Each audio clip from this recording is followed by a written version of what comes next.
We're in Virden, and the little long building behind me is called Queen Terrace. Queen because it's on Queen Street. Terrace because it's an example of a building called a terrace. Terraces were common from about the 1880s to around about the turn of the 20th century.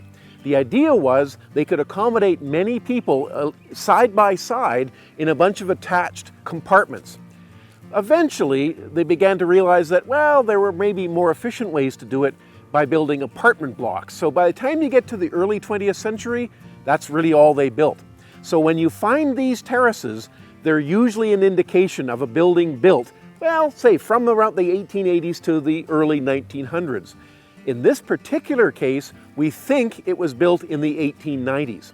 And if so, that means that it was probably built by a couple of gentlemen, Saul and Irish, who operated a brickyard. They probably made the bricks from which this terrace is constructed. They went on to build all sorts of buildings around the province, including some more terraces, but today, as far as we know, there's only a handful of terraces left. There's the one here in Virden, there's one in Brandon, there's one in Killarney, and there's about a handful in Winnipeg, and that's it.